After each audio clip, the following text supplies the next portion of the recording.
everybody. I know you can't see me. I'm just bringing stuff to Mailbag. I thought I was going to do it downstairs, and then I realized at the last minute there's such a small mailbag today. I should probably bring it up and do it with Noodle. So I'm carrying this stuff up the stairs right now. And here we go. I'm going to set it down because I have a coffee balanced precariously on top, and I don't want her to run out the door. Okay. Hi, I'm coming in, Noodle. I'm coming in. You don't have to go out this time. She loves to run out the door, even though she's had repeated incidents now with Loganberry. She doesn't seem to think that he might be out there, although he might be. She hasn't quite figured that part out yet, huh? Okay, I'm going to sit on the floor, even though there's this wonderful futon to sit on. There we go. We'll check the camera angles. Hi, kiddo. What do you think?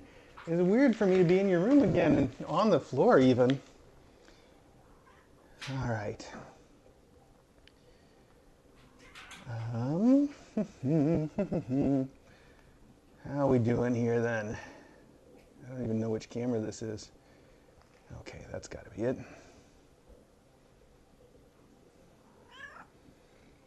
Meow.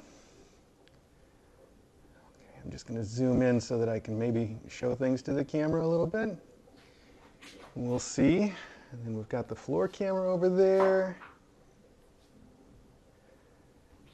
Good enough. I'm going to zoom in a little on that too, because we don't need quite so much background. But then, let's see. Now I got to check over here.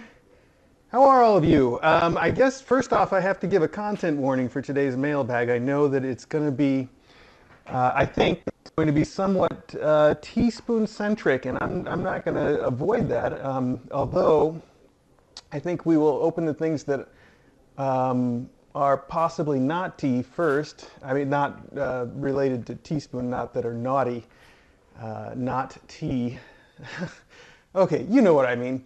So just a warning for some of you. I know it's hard for me too, so there's going to be some of that coming up.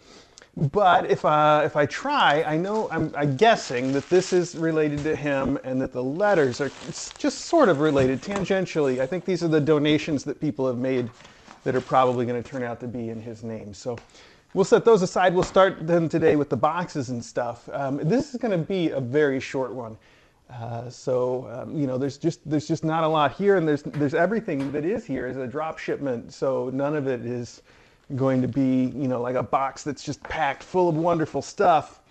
They're all going to have wonderful stuff in it. It's just not, you know what I'm saying. Okay, I don't have to explain. So I think we should get right to it. Oh, news first. Okay, I've seen that there's spots of ringworm on a couple of the kittens. Even the ones that I've noticed it on most recently are Tutu and Romper. Romper? Yeah, Tutu and Romper. So I've been trying to get their mom in for one of those baths along with them, but she seems to have wised up to my tricks, and I can't seem to get her to eat anything that has the gabapentin that we currently have in it. The flavor of the gabapentin that we currently have is pretty, I think it says that it's like an almond flavor or something, which is a weird choice, but you know, who knows what cats like. She's never had a problem with it before.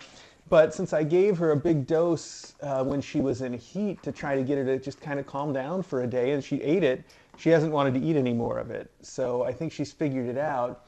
So that's not the, like, you know, it's not the last time we'll be able to give her gabapentin. What I'll probably do is get her some solid, you know, pills instead of the compounded stuff that we have, and then I can probably sneak that into her food. You know, she's real easy to dose in food, thank goodness. Because she would be almost impossible to do any other way. So she has not had a bath yet, but I have sterilized the room, and I gave both the kittens a bath, and I gave all of Cape's kids baths, and I sterilized their rooms, and I did the spa twice, and I've done the rest of the house. You know, even the common area rooms have all been done, and we're going to keep doing them, and we're going to keep giving baths. And the incidence of, I think I maybe even said this last week, the incidence of ringworm that we've had have been so few and far between that I feel like we're really close to getting it licked. I just have to really like sort of double down on getting everything sterilized and getting baths to the cats that need it. So that's the plan for that. Otherwise, there's not any real news. I know some of you probably want to hear news about our upcoming move and DJ's new job. Now, just to be clear, that job doesn't start until, I want to say it's the 1st of August, so it's a long way off yet. But that's not stopping us. We want to, like I said before, we want to try to get that move done as soon as possible, or at least get the house, get our stuff moved. DJ may have to stay here, you know, but that way we've got everything out of this house, and it's going to be easier to sell that way, I think, if we have it cleared out first. And I was really worried about whether that would be possible, but I started talking to some of the bankers that DJ's new job has deals with this week, and it sounds like it's not going to be a problem. So we could get moving on that really fast. Fingers crossed. Although I'd like to have all of our sort of ducks in a row for that, and technically we haven't even finished with the paperwork yet. So on her job, I mean, we're you know, like I said, we've had a lawyer review it, and then he did, and then we sent it to them, and then we're gonna have to get it back, and we're gonna have to sign it, and then it's all official. So it's not even really official yet. So don't count your jobs before they hatch, I guess. Okay. That's it then. I can't think of anything else that could possibly be news. So let's open some stuff. Do I have a knife? I do. I do have a knife. What are you doing? What is going on in here? Something appears to have lost some kind of a cover and has gotten ink everywhere inside here. Yeah, maybe. Well, oh, there it is. Aha. These must go together. Okay, that's going to fix that. Good. All right, problem solved. This is addressed to Dr. DJ Jansen. My goodness, unusual for something to come straight for her. This might actually be something that we should open at the end, but let's find out. Aw. Oh, actually, I think this is not anything to do with that. I do remember I got a message about this on Discord. I should have guessed that's what it was. Make sure I don't have any of that ink on my fingers before I touch any of this. Oh, this is so cool, I think. Turn it over. Oh, now this is perfect. Oh, this is so perfect. Here, let me show you what I'm looking at. This is so perfect for DJ. It's unbelievable. This is your guide to not getting murdered in a quaint English village, by Maureen Johnson and Jay Cooper. And I did mention that DJ has been watching Father Brown rather extensively, and she just loves that kind of thing. You know, she watched, I would say, all of Murder, She Wrote is similar because it's a small town with someone who solves murders that's not, you know, a policeman. And an unusual percentage of people in this very small town get murdered. Like, you wouldn't want to live in Cabot Cove or wherever it is that Father Brown takes place, because everybody there gets murdered, apparently. Nobody ever thinks about it. Nobody's ever like, gosh, we sure have a lot of murders for such a small place. So anyway, this says, just in case you're going to visit the UK in the near future, have fun reading. Love, hugs, and purrs from Philly Mouse. Thank you so much, Philly Mouse.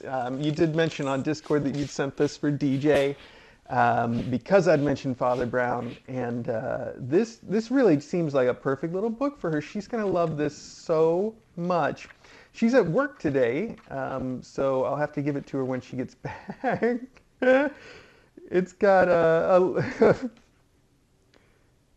the village constant. It's got a list of all the characters that you're likely to sort of meet, and they've each got their little quote. And I just happened to notice the village constable is quote, "We haven't had a murder in this village since, oh dear, there's been another one." Exactly what I'm saying, right? This is so cute. I love making fun of the silly tropes that are in these shows. So okay, perfect. There's one that DJ watched that I think she just ran right through. Oh man, I don't think I even know the name of it, so I won't be able to think of it. But it takes place like in the Caribbean, and it's about an actual detective this time, who gets transferred down there for some reason and sort of takes over this sleepy little police department, and solves murders like you would expect. But the craziest thing about this show is apparently, I don't know what happened because I never look at like the backstory or behind the scenes or anything. But something must have happened between seasons 2 and 3 because the season, oh man, big spoilers though. Well, let's just say that somehow in season 3, like the entire cast changes like one at a time. They like change out this person, and they change out that person, and this person. It's like the show of Theseus, where like you're like, is it even the same show at the end of season 3 when you've replaced every single person in it with someone who does the exact same thing, is the exact same character but a different person? It's really weird that has happened in the show for some reason, and you don't see it coming. It's just, I think they must have had some sort of thing like a falling out with the cast, or I don't know, contract problems, whatever it is. It's really interesting that way. And it's not a bad show. I wish I could think of the name of it. I would let you know. I kind of enjoyed watching it anyway. It's not great or anything. None of them are. But what are you going to do? Okay. Oh, this is the one from GA Girl, I think. I covered it up, so I don't know. But I can feel what's in this bag, so that kind of gives me a clue. And there's a note on it that says, "For Noodles." Oh, that's you, Noodles. What do you think? Now, you have a banana in here somewhere, don't you? I know I gave you one. I know I did go find one and give it to you, but I don't know where it is. So this is a banana, very clearly in here, the catnip banana. And there's a note here, too, from GA Girl.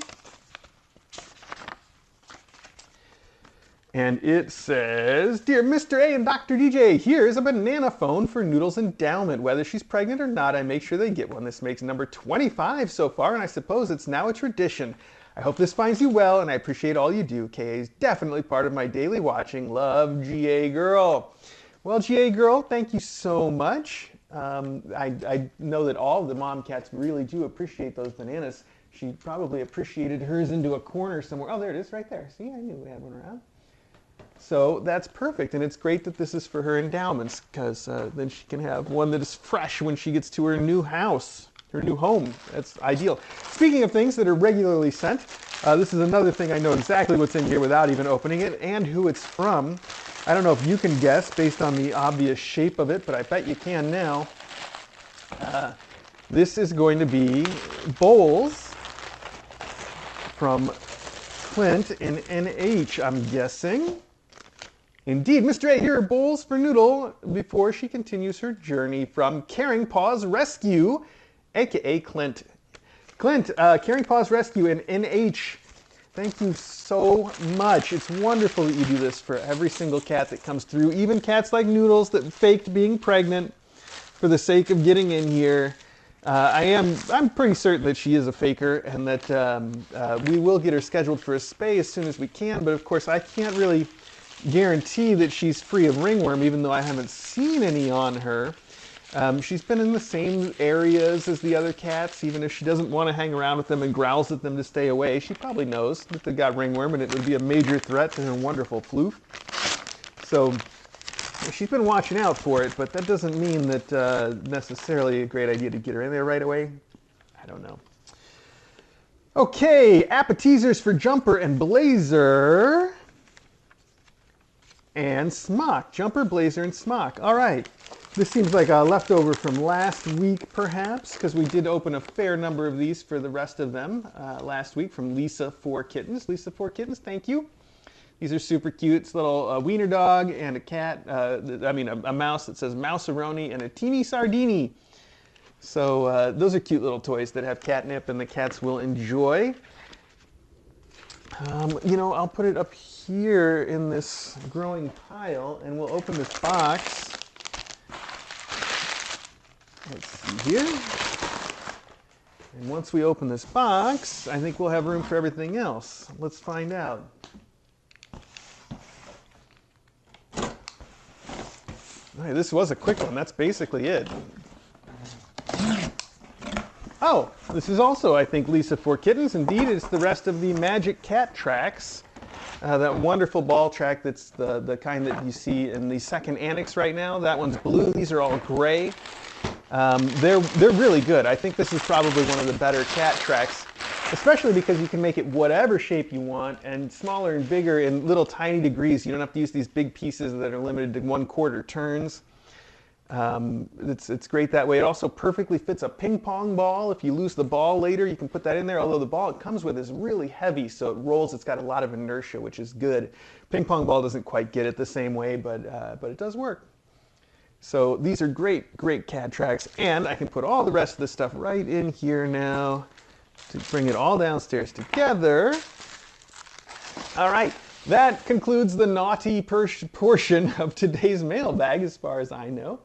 Let's start easy with the letters, and then we will finish up with something, that little package there, all right? Hi, what are you doing? You want to play with this? You want to play with this? Come on. Oh, get it though, get it. All right, we'll start out. This one's from the Danbury Animal Welfare Society, whoever they are. I'm skeptical. I doubt they're even in Danbury.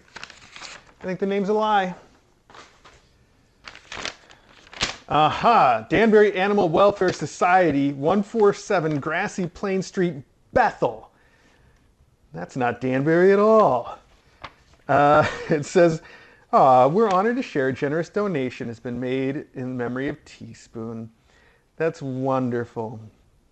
They actually included 2 different donations in that same letter here.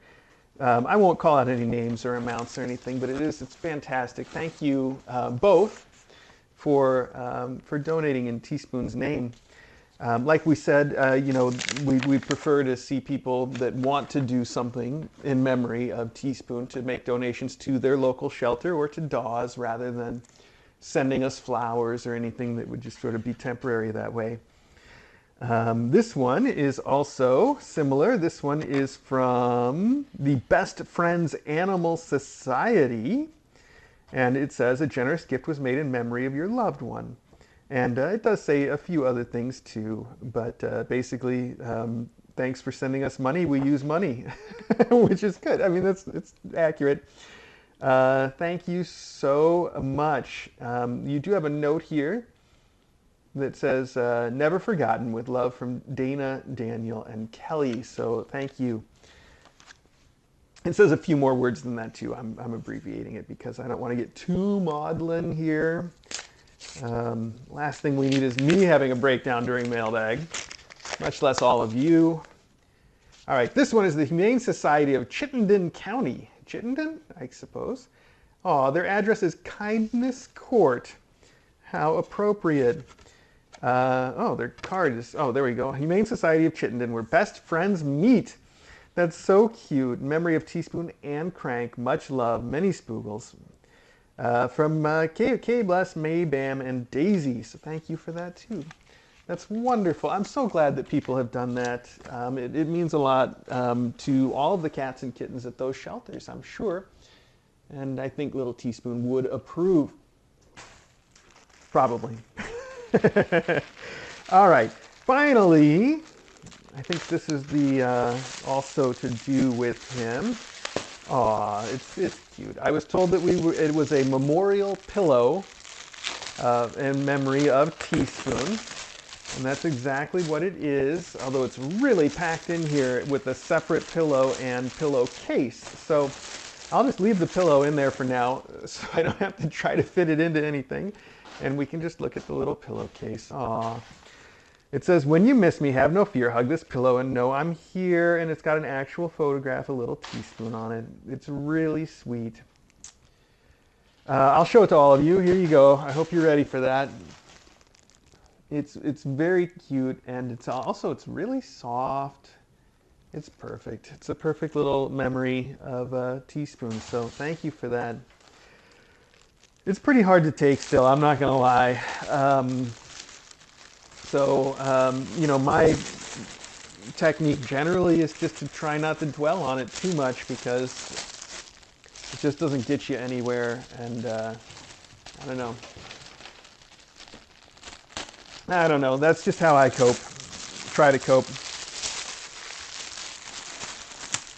Push it way, way down deep and try to hide it away, like my memory of square dancing in high school gym class, never to be spoken of again.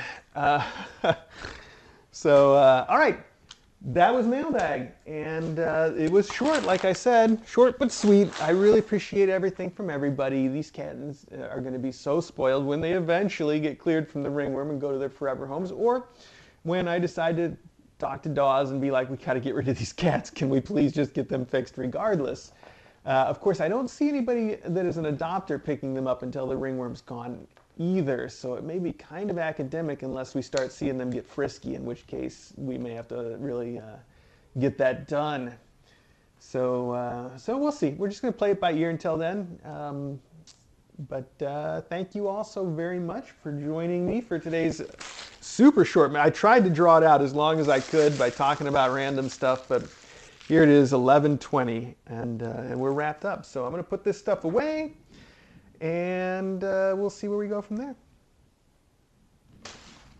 I'm just going to leave this piece of paper here for her. Hopefully she'll play with it when I'm not here. I don't know. She seems like maybe she really needs a person to play with her. And she started to learn to play fetch, which I got on a video yesterday, and it's published already too, so you can see it. But I swear she plays fetch a lot better than what you see on the video. She apparently, you know, by the time I got the camera out to start recording, she must have been pretty much done. And so the only thing that you see on the camera is her sort of failing to fetch. She brings it, but she doesn't bring it all the way back to me so I can throw it, which she normally does do. So I'll have to find another opportunity to get a video of her doing it. Actually, one of the mice that she really likes to do it with is in here somewhere. Oh, it's right here. It's this one. It's got a rattle and everything. Let's just see if she'll play with me. I don't know if she'll bring it back at all in this little space, but let's see. Oh, I got it up on the thing. Can you reach it? Okay, she got it. Don't drop it there. No, she's going to take it over to the mat. Okay. Take it to the mat. All right, well, I tried.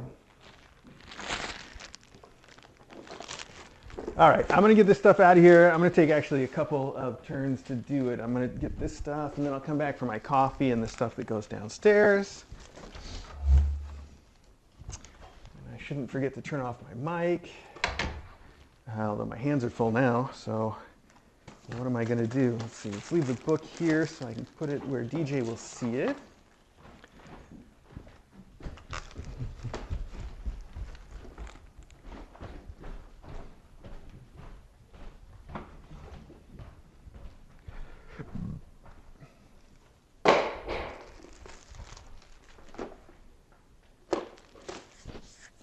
All right, mic off. Here we go.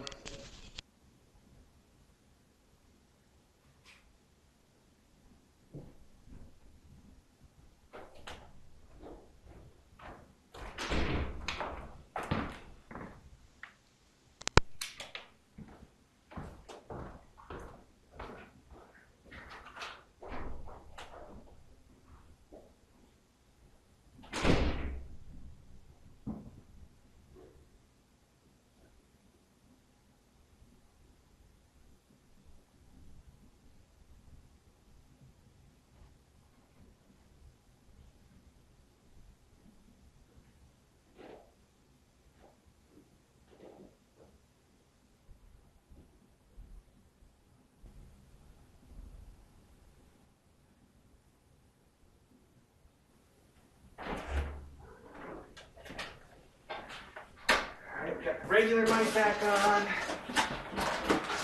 Actually closed and bring down to the basement. That's convenient. I sat there for a minute, grab my coffee. Noodles, I know you want to go out and play. I know you do.